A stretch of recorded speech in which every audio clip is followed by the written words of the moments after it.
All right, we're gonna make a video today. It's a little bit different format than some of the shit that I've done before. So what I kind of was thinking about was we could do like a mix of common questions we get, or fuck ups that people make whenever they buy parts or whenever they're trying to fix their stuff.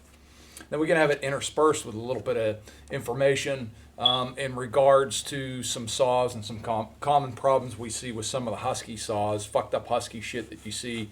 As you're doing repairs, and it seems like outside of like physical damage, I mean, they're simple machines, so you're just doing the same repairs over and over again, or the same kind of preemptive or preventative maintenance on things that you see. So one of the most common ones we get is, hey man, you sold me a 16-inch chain and it doesn't fit my saw. I know everything there is to know about saws. I've been working on them since I was 4 years old. And this 16-inch chain doesn't fit my 16-inch bar. What you got to do is you got to look at this as a learning opportunity. We likely shipped you the bar and chain to the spec that you ordered, but you got to understand, and I talked about this in another video. There's plenty of information about this. Called length doesn't really mean shit. 16 inches doesn't mean shit. 20 inches doesn't mean shit. It's really about the pitch and the drive length count, and then also the gauge. But really the length of it is about the pitch and the drive length count. For example, the McCulloch's home lights, and now the Echoes, the D176 Echoes, the D176 mount, because they're starting to use a Husky mount in some of the stuff. Their 20-inch bar, what they call it is a 20-inch, is 70 drive lengths.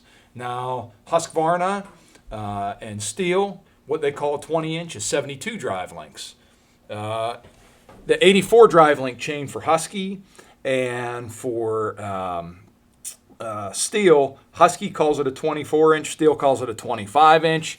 I mean, I could call it whatever I want. The reality is, you don't go into a tire shop and say, hey, I need a 16-inch tire, and that's fucking it. You got to actually know all the specs. So that's the same way that it is with chains. We have no interest in taking advantage of you, selling you the wrong thing. It's just you got to get your head together and take it as a learning experience, and go from there. And it's pretty simple. It's pretty basic. The information's out there to learn. So you could go ahead and learn from it if you get a chain that ain't working, if you look at it as a learning experience.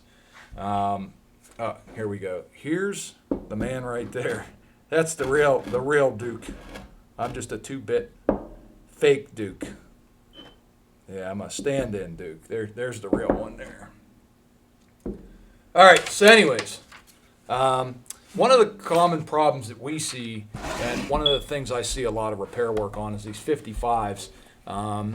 You end up in a situation, and I'm going to take the intake apart and show you, but you end up in a situation where there's an impulse pipe, and that impulse pipe deteriorates over time.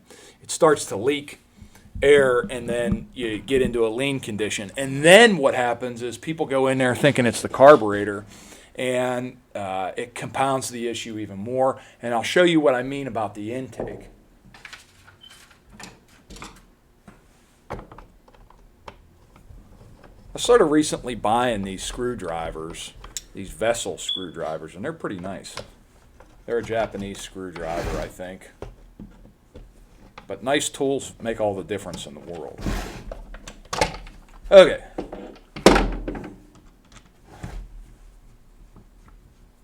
So it appears this one's already kind of been molested around a little bit. So this is like your air filter base, and then your carburetor, and then you have your intake plate here. And a lot of times what happens is guys will try and tighten up the car, because these are self-tapping and they go into plastic instead of a metal. So what guys will try and do is they'll try and tighten these screws up, and if you just take them a little bit too far, they'll strip. And I want to see if these are stripped or not. Surprisingly not. It's stripped. Yeah, they're stripped, and it doesn't take much to strip them, and then you can never actually get like the right torque on them. Oh, hold on a second here. We got a call.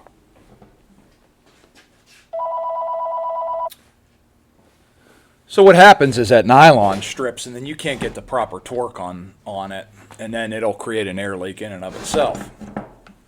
And that happens pretty commonly whenever guys are, taking the carburetor off and on this thing, because trying to figure out that there's an air leak in between this plate and the cylinder in the impulse area, but they keep thinking, it's the carburetor. So these baffles, this intake plate and baffle that you screw into, I really kind of look at them as a one-time use thing because they're so failure prone.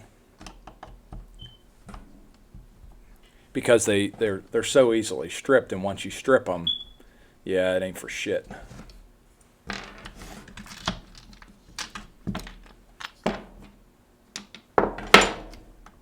So we'll just take the carb. Well, we'll just leave everything hanging here.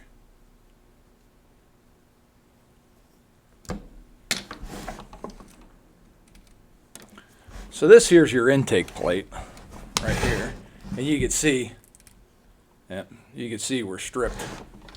And then look, these are a coarse thread self-tapping screw. I don't know how good the camera looks on that. Yeah.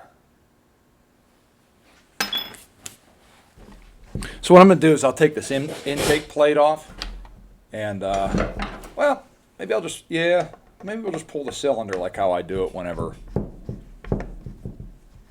because this one's probably smoked anyways. So whenever I do the work on these, I usually take the handle off, get it out of the way, and then as a whole assembly, I'll take the cylinder off and put all the new intake parts on it, and it really eliminates any room for error or like fucking around. Trying to make something fit. It's just a lot easier to just pull the jug and do it the right way, and then you can regasket the cylinder while you're in there. And we end up doing I probably end up doing like 5 or 10 of these a year. Any one of these 55s that comes in, I always suggest that we do that, because any money that you put into it is kind of going to be all for naught if that impulse pipe fails. And it's like a relatively inexpensive repair. You might have like, between parts and labor, go in there and replace the fuel line, do everything. You're probably looking like $100. And to replace a saw, something of this caliber, you're probably talking in the $500 range, really. Maybe even $600 if you don't consider like a 455 an equivalent replacement.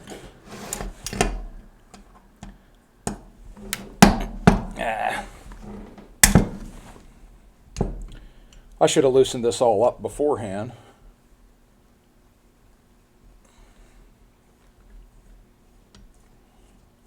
And then I got this in a parts saw lot. I can't remember, where I got it, or if I just bought it directly from a customer that brought it in, for repair work or something like that. But I think I bought it in a parts lot, and the muffler's loose, so that's a fucking telltale right there, that if you buy a saw in a parts lot and that muffler's loose, and they didn't even have the wherewithal to put it back on, that it's probably smoked.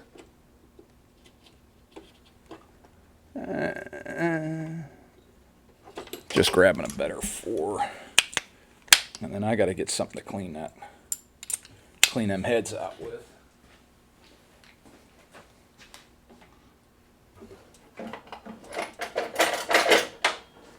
So a lot of times what I'll do, whenever I got like these screw heads, they're kind of jammed up with crud,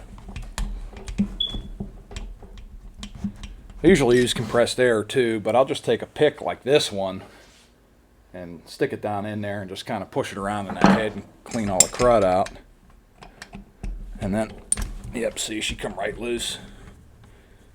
But a lot of times those heads get filled with crud, and it makes them pain in the ass to.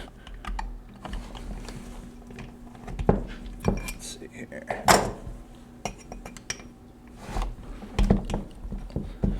You can't get a bite in them, so then you round your tool out or whatever. So if you can get them cleaned out a little bit.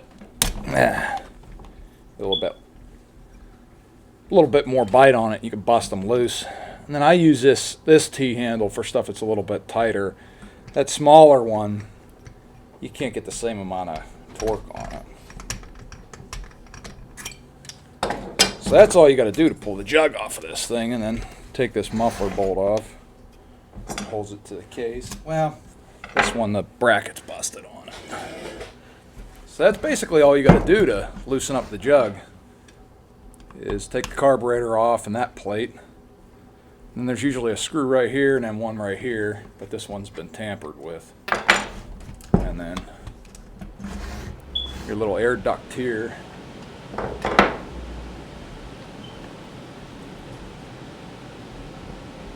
Got a little rubber grommet on it you could pull out, and then that should give you enough to lift everything off of there. You don't have to take the muffler off if you don't want to. Let's see here. Incredibly, this one actually ain't smoked. Just got some carbon buildup on it, but it ain't smoked. You run. Open port.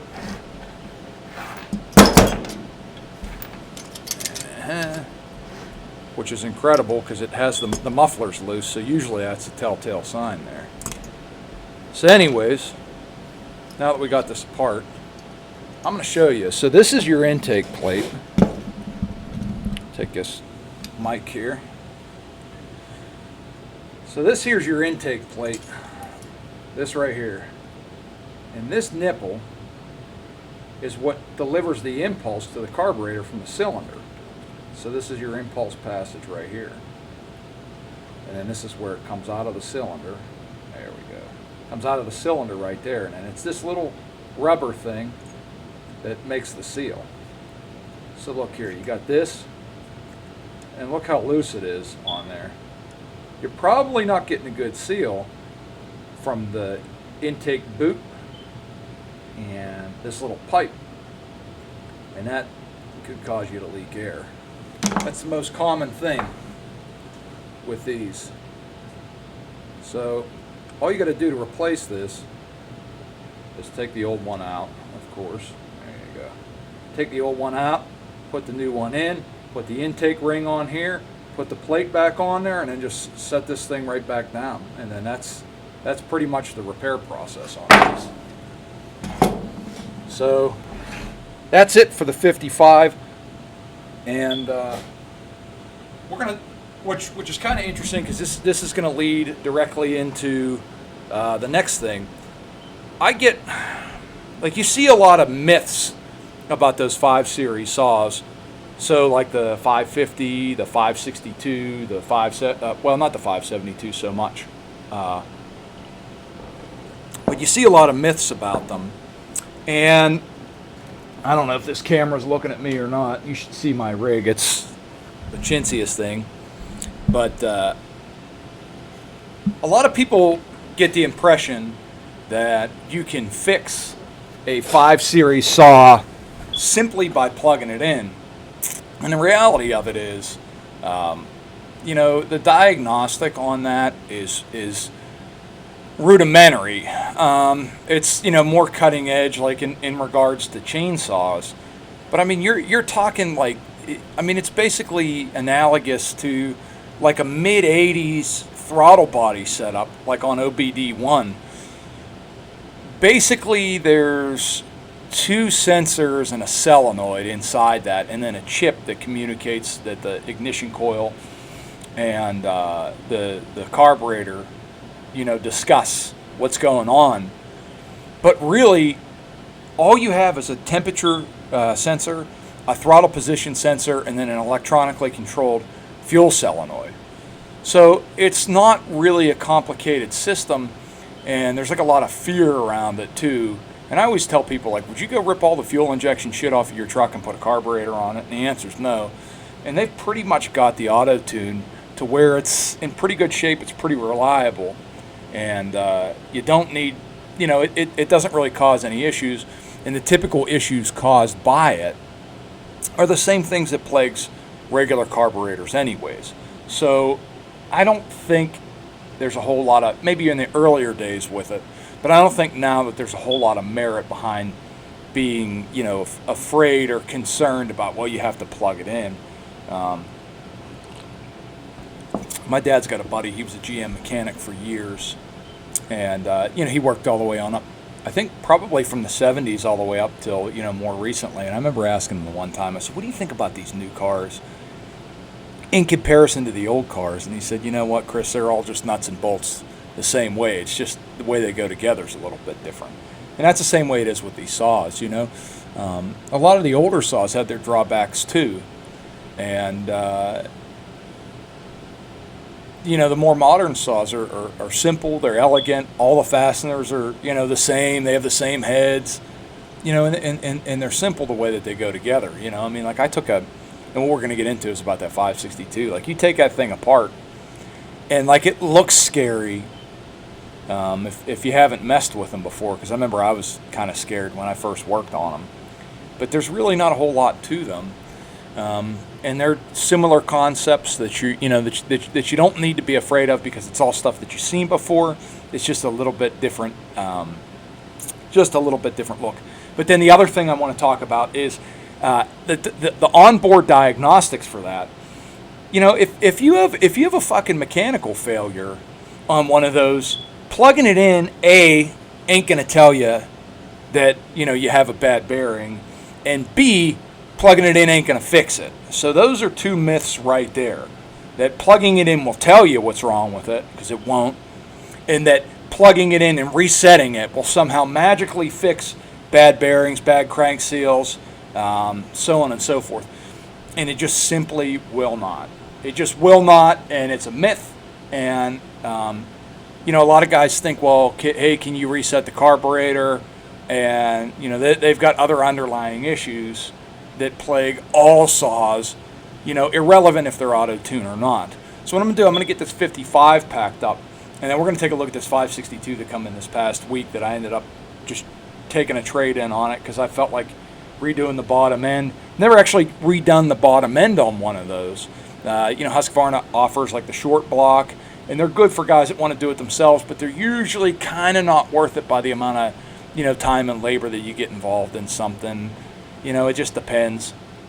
So I just want to do it just to learn a little bit more and have my hands on something and get a little bit of experience. So I'm going to put this on pause, pack this shit up, and grab that other fucking saw. Look at this fucking mess. So I ended up taking the saw and splitting the case and everything. And here's just some of the parts that we're going to talk about. Obviously this isn't everything, but it's not necessary to clutter up the bench with it. And hey, just before we get into this, just want to remind you that just because I bought a camera and I have a microphone doesn't mean I'm an expert in shit. I could be wrong about some of this stuff, and I'm open to learning, but if you're going to tell me I'm wrong, we got to hear about it. We got to get something to back it up. Hold on, we got a call here.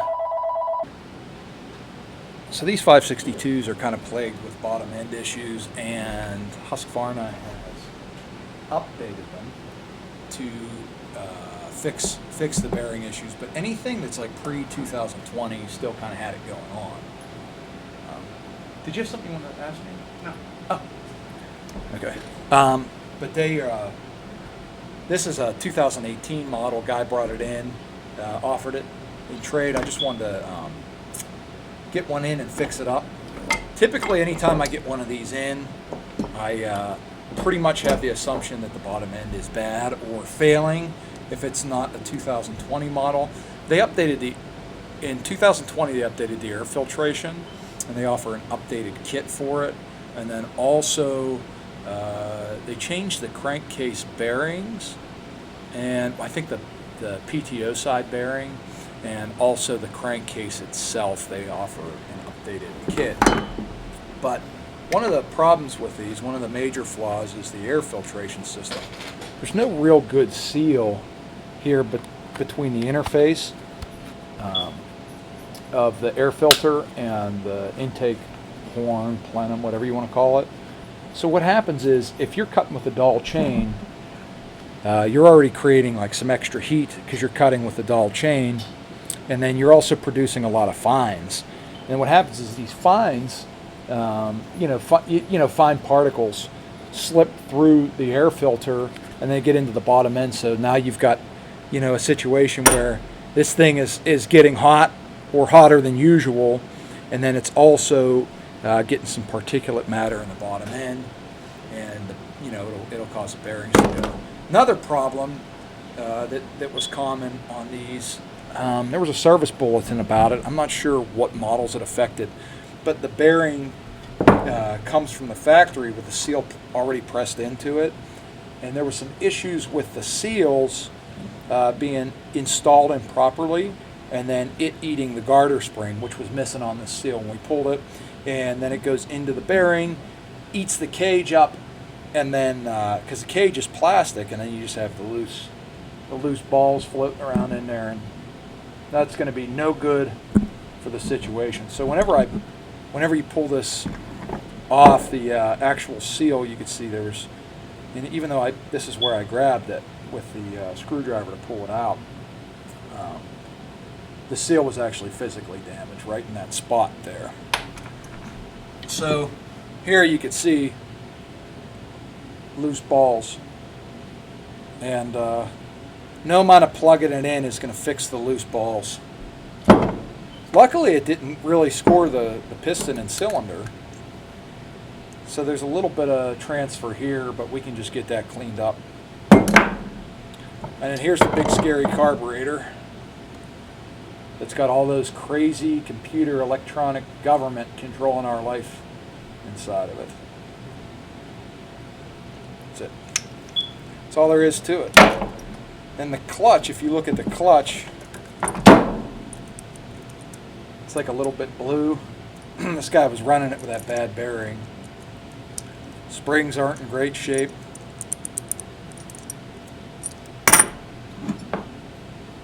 And then the stub end of the shaft, and that got a little bit hot too. We're going to run it.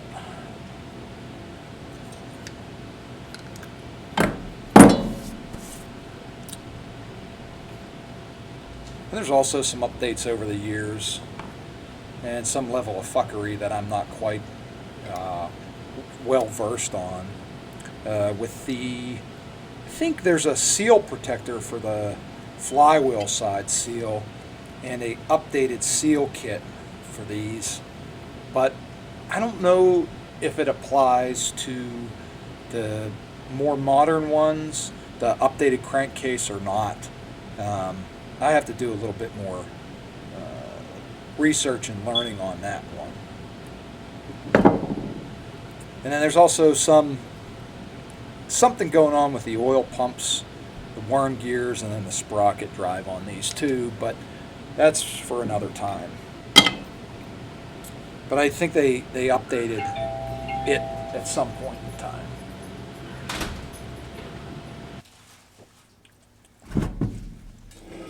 Here's a Husky 350.